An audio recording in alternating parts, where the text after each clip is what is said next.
सुप्रभातम बच्चों। BA second year के first paper में एक प्रश्न आता है जिसका उत्तर आपको संस्कृत भाषा में देना होता है। संस्कृत साहित्य के इतिहास से छोटे छोटे आपको 10 प्रश्न पत्र में आएंगे, जिनमें से आपको 5 प्रश्नों के उत्तर देने होंगे।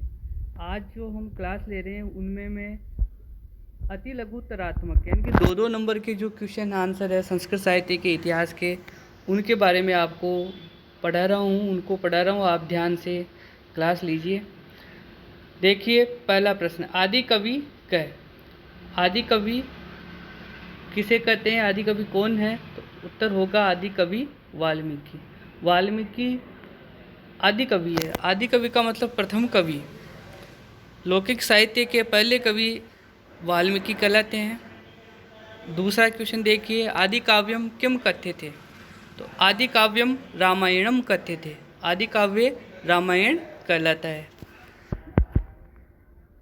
तीसरा प्रश्न देखिए, रामायणे कति कांडानि सन्ति? रामायण में कितने कांड है? रामायणे सप्त कांडानि सन्ति। आपको प्रश्न का उत्तर संस्कृत भाषा में ही देना है। सीधे एक एक लाइन के प्रश्न और एक एक लाइन के उनके उत्तर होंगे। रामायणे सप्त कांडानि सन्ति। प्रश्न नंबर 4, चतुर्विंशति साहस्री संहिता कस्य ग्रंथस्य नाम अस्ति? चतुर्विंशति साहस्री संहिता रामायण ग्रंथस्य नाम अस्ति। चतुर्विंशति साहस्री संहिता का मतलब जिस ग्रंथ में 24,000 श्लोक हो, तो रामायण में श्लोकों की संख्या कितनी है? चतुर्विंशति सहस्त्र यानी कि 24,000। इसी वजह से रामायण का दूसरा नाम है चतुर्विंशति साहस्री संहिता। पांचवा प्रश्न देखिए, रामायणे प्रधानतया कस्य चित्रणम कृतम? रामायण में प्रमुख रूप से किसका चित्रण किया गया है?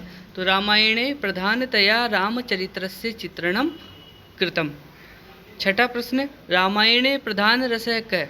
रामायणे करुण रस प्रधान है। रामायण में करुण रस प्रधान है। सातवां प्रश्न देखिए, वीर काव्यम महाभारतम कस्य रचना अस्ति? महाभारत किसकी रचना है?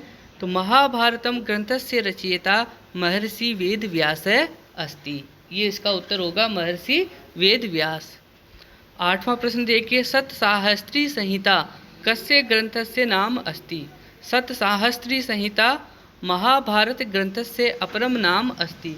सतसाहस्त्री संहिता का तात्पर्य है यहाँ पर जिस ग्रंथ में 100,000, ये लगभग 100,000 का मतलब 1,00,000, जिस ग्रंथ में 1,00,000 श्लोक हो उसे सत साहस्त्री संहिता कहते हैं।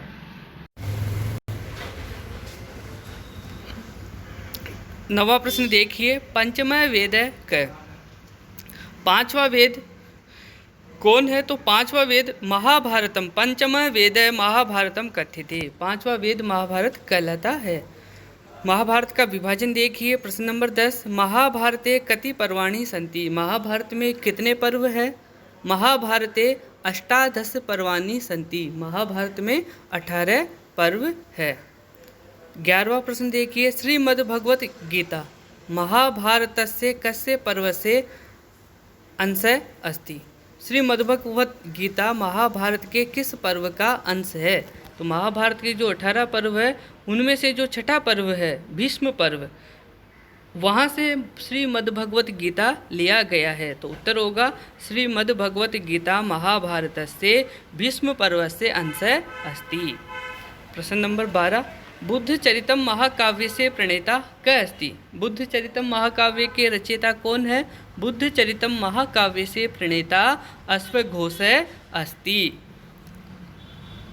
प्रश्न नंबर 13, सौंदर्य नंदम महाकाव्य से प्रणेता क अस्ति? सौंदर्य नंदम महाकाव्य से प्रणेता अश्वघोष अस्ति। तो अश्वघोष के 2 महाकाव्य हो गए। बुद्ध चरितम के रचयिता भी अश्वघोष है और सौंदर्य नंदम महाकाव्य के रचयिता भी अश्वघोष है। प्रश्न नंबर 14, रघुवंश महाकाव्य से लेखक क? रघुवंश महाकाव्य के लेखक कौन है? महाकवि कालिदास। 15वां प्रश्न, रघुवंश महाकाव्य कति सर्गाः सन्ति? रघुवंश महाकाव्य का विभाजन किस प्रकार है? उसमें कितने सर्ग हैं? तो रघुवंश महाकाव्य में 19 सर्गाः सन्ति, 19 सर्ग है। फिर आगे देखिए, कुमार संभवम महाकाव्य से प्रणेता कै। कुमार संभवम महाकाव्य के रचयिता कौन है? कालिदास है। प्रश्न नंबर 17, कुमार संभव महाकाव्य कति सर्गाः सन्ति। कुमार संभव महाकाव्य में कितने सर्ग हैं? कुमार संभव महाकाव्य सप्तदश 17 सर्गाः सन्ति। सप्तदश सर्गाः सन्ति, 17 सर्ग है। मेघदूतम खंड काव्य से लेखक कै। मेघदूतम खंड काव्य से लेखक कालिदास है अस्ति। मेघदूत एक खंड काव्य है और उसके लेखक है कालिदास। प्रश्न नंबर 19, बहुत इंपॉर्टेंट क्वेश्चन है। लघुत्रयी इत्यस्मिन् केषां ग्रंथानां गणना भवति। लघुत्रयी में किन ग्रंथों की गणना होती है? तो जब लघुत्रयी का क्वेश्चन आता है, लघुत्रयी के बारे में पूछा जाता है, तो लघुत्रयी में 3 ग्रंथों की गणना होती है और वो 3 ग्रंथ है रघुवंशम, कुमार संभवम और मेघदूतम। इन तीनों के ही लेखक रचयिता महाकवि कालिदास ही है। प्रश्न नंबर 20, मालविका अग्निमित्रम नाटकस्य लेखकः कै। मालविका अग्निमित्रम नाटकस्य लेखकः कालिदास अस्ति। विक्रमोर्वशीयम नाटकस्य लेखकः कै। विक्रमोर्वशीयम नाटकस्य लेखकः कालिदास अस्ति। अभिज्ञानशाकुन्तलम नाटकस्य लेखकः कै। अभिज्ञानशाकुन्तलम नाटकस्य लेखकः कालिदास अस्ति। ऋतुसंहारम खंड काव्यम कस्य रचना अस्ति। तो ऋतुसंहारम खंड काव्यम कालिदासस्य रचना अस्ति। तो प्यारे बच्चों, कालिदास की 7 रचनाएं हो गई। फिर दोहरा रहा हूँ, कालिदास ने 2 महाकाव्य लिखे, रघुवंश महाकाव्य और कुमार संभव महाकाव्य। कालिदास ने 2 खंड काव्य लिखे, मेघदूतम और ऋतुसंहारम। कालिदास के 3 नाटक प्रसिद्ध है, त्रीणि नाटकानि। 3 नाटक कालिदास ने लिखे, मालविका अग्निमित्रम, विक्रमोर्वशीयम और अभिज्ञान शाकुंतलम। फिर देखिए प्रश्न नंबर 24, उपमा कस्य प्रसिद्धा अस्ति। उपमा किसकी प्रसिद्ध है? तो उपमा कालिदास से प्रसिद्धा अस्ति। कहा भी गया है उपमा कालिदास से, कालिदास की उपमा प्रसिद्ध है।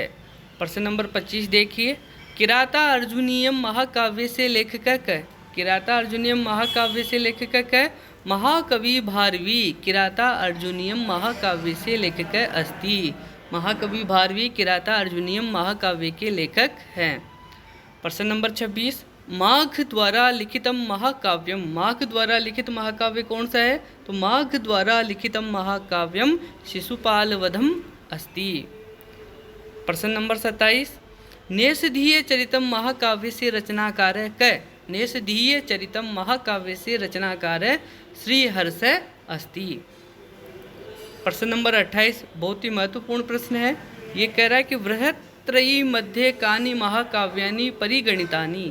बृहत्त्रयी के अंदर कौन कौन से महाकाव्य गिने जाते हैं? तो बृहत्त्रयी के मध्य 3 महाकाव्य हैं, किरातार्जुनीयम, शिशुपालवधम और नेषधीय चरितम।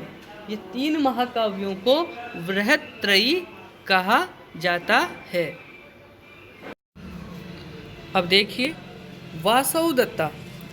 वासवदत्ता कथाया प्रणेता कै। वासवदत्ता एक कहानी है, उसके रचयिता है वासवदत्ता कथाया प्रणेता सुबंधु अस्ति।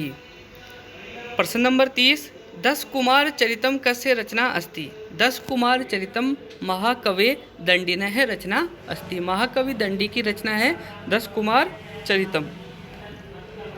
अब एक बहुत ही महत्वपूर्ण सूक्ति आ रही है जो संस्कृत भाषा में बहुत प्रसिद्ध है, संस्कृत साहित्य के इतिहास में बहुत प्रसिद्ध है। देखिए, उपमा कालिदासस्य भारवे अर्थ गौरवम दंडिनः पदलालित्यम माघे सन्ति त्रयो गुणा। अर्थात संस्कृत साहित्य जगत में कालिदास की उपमा, भारवी का अर्थ गौरव, दंडी का पदलालित्य प्रसिद्ध है। किंतु महाकवि माघ के काव्य में उपयुक्त तीनों ही गुण उपलब्ध है। यानी महाकवि माघ के काव्य में कालिदास जैसी उपमा, भारवी जैसा अर्थ गौरव और दंडी जैसा पदलालित्य उपलब्ध है। तो ये कई बार प्रश्न पूछते हैं कि उपमा कस्य प्रसिद्धा, तो उपमा कालिदास से प्रसिद्धा। तो इस तरह से छोटे छोटे क्वेश्चन भी बनते हैं। माघ काव्य में इन तीनों गुणों को समाहित किया गया है। प्रश्न नंबर 31 देखिए, कादम्बरी कथाया लेखक कै। कादम्बरी कथाया लेखक बाणभट्ट अस्ति। कादम्बरी एक कथा ग्रंथ है और इसके रचयिता महाकवि बाणभट्ट है। बाणभट्ट ने कादंबरी को 2 भागों में लिखा है, पूर्व भाग और उत्तर भाग। और कहते हैं कि इस काव्य का जो अंतिम अंश है, अंतिम भाग है, उसको उनके पुत्र भूषण भट्ट, जिनको पुलिन भट्ट भी बोलते हैं, भूषण भट्ट ने उसको पूरा किया है। उस कथा ग्रंथ कादंबरी को इनके पुत्र भूषण भट्ट ने पूरा किया है। प्रश्न नंबर 32 देखिए, हर्षचरितम कस्य रचना अस्ति। हर्षचरितम बाणभट्टस्य रचना अस्ति।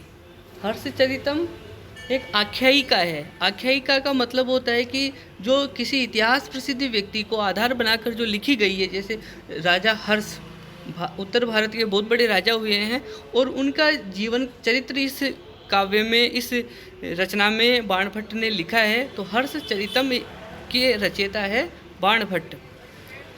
प्रश्न नंबर 33, स्वप्नवासव दत्तम नाटकस्य प्रणेता कै। स्वप्नवासव दत्तम नाटकस्य प्रणेता महाकवि भास अस्ति। भास एक तरह से कालिदास के भी पहले हुए थे, 4th शताब्दी ईसा पूर्व में, और भास के 13 नाटक प्रसिद्ध है, 13 उनकी रचनाएं प्रसिद्ध है। उनमें से एक बहुत ही सुप्रसिद्ध रचना है जो कि फर्स्ट ईयर क्लास में चलती भी है अपने, स्वप्नवासव दत्तम। तो स्वप्नवासव दत्तम के रचयिता कौन है? महाकवि भास। स्वप्नवासव दत्तम में 6 अंक हैं, कुल 6 अंक हैं। प्रश्न नंबर 34 देखिए, मृच्छकटिकम प्रकरण ग्रंथस्य लेखक कै। मृच्छकटिकम प्रकरण ग्रंथस्य लेखक महाकवि शूद्रकः अस्ति। 35वां प्रश्न देखिए, मुद्रा राक्षसम। मुद्रा राक्षसम नाटकस्य प्रणेता कै। मुद्रा राक्षसम नाटकस्य प्रणेता विशाखदत्तः अस्ति। 36वां प्रश्न देखिए, उत्तर रामचरितम नाटकस्य प्रणेता कै। उत्तर रामचरितम नाटकस्य प्रणेता भवभूति अस्ति। तो उत्तर रामचरितम नाटक किसने लिखा? भवभूति ने। भवभूति की इस नाटक में विशेषता है कि नाटक में वैसे तो या तो वीर रस होता है या फिर श्रृंगार रस होता है, लेकिन भवभूति ने अपने उत्तर रामचरितम में करुण रस को प्रधान रस रखा है। करुण रस की प्रधानता होने के कारण ही संस्कृत साहित्य जगत में कहा गया है कारुण्यम भवभूति रेव तनुते, यानी करुण रस में भवभूति की प्रधानता है। प्रश्न नंबर 37, भृतहरि द्वारा लिखितानि त्रीणि गीति काव्यानि कानि। यानी कि भृतहरि के द्वारा लिखे गए 3 गीति काव्य कौन से हैं? गीति काव्य वो होता है जिनको लयबद्ध छंदोबद्ध तरीके से हम लय और ताल के साथ उसको जिसको हम गा सकते हैं, वो होते हैं गीति काव्य। तो भृतहरि के 3 शतक जिनको बोलते हैं 3 गीति काव्य प्रसिद्ध है, नीति शतकम, श्रृंगार शतकम और वैराग्य शतकम। जिसमें से नीति शतकम आपके बीए पार्ट 3rd यानी कि 3rd ईयर में आपके सिलेबस में भी है नीति शतकम। तो नीति शतकम, श्रृंगार शतकम और वैराग्य शतकम, ये भृतहरि द्वारा लिखी गई 3 रचनाएं हैं। प्रश्न नंबर 38 देखिए, पंचतंत्रम कस्य रचना अस्ति। पंचतंत्रम पंडित विष्णु शर्मण रचना अस्ति। तो पंचतंत्र के रचयिता है पंडित विष्णु शर्मा। पंचतंत्र में 5 तंत्रों में इसका विभाजन किया गया है और इसमें लगभग 75 कथाएं हैं। कथाएं पशु पक्षियों के जीवन के ऊपर, पशु पक्षी उन कथाओं के पात्र हैं, लेकिन उन कथाओं के माध्यम से मनुष्य जाति को या मानव जाति को एक बहुत ही नैतिक शिक्षाप्रद संदेश देने का प्रयास किया गया है पंचतंत्र के माध्यम से। और इसी पंचतंत्र को आधार बनाकर हितोपदेश ग्रंथ की रचना की गई है। हितोपदेश ग्रंथ के रचयिता कौन है? तो हितोपदेश ग्रंथ से प्रणेता नारायण पंडित अस्ति। हितोपदेश ग्रंथ के रचयिता है नारायण पंडित। प्रश्न नंबर 40 देखिए, कुंदमाला नाटकस्य रचयिता कः। कुंदमाला नाटकस्य रचयिता दिंगनाग अस्ति। प्रश्न नंबर 41, कतमम नाटकम कालिदासस्य सर्वस्वम अस्ति। कौन सा नाटक कालिदास का सर्वस्व है? तो अभिज्ञान शाकुंतलम नाटकम कालिदासस्य सर्वस्वम अस्ति। अभिज्ञान शाकुंतलम नाटक कालिदास का सर्वस्व है। कहा भी गया है काव्यसु नाटकम रम्यम तत्र रम्या शकुंतला, यानी कि काव्यों में नाटक सबसे सुंदर माना गया है क्योंकि ये दृश्य और श्रव्य दोनों रूपों में उपलब्ध रहता है। काव्य को, नाटक को हम देख भी सकते हैं और उसको सुन भी सकते हैं। और काव्यों में नाटक सबसे सुंदर माना गया और नाटकों में भी सबसे सुंदर जो माना गया है वो है कालिदास का अभिज्ञान शाकुंतलम। और इसीलिए कहा गया है कि कालिदासस्य सर्वस्वम अभिज्ञान शाकुंतलम। धन्यवाद।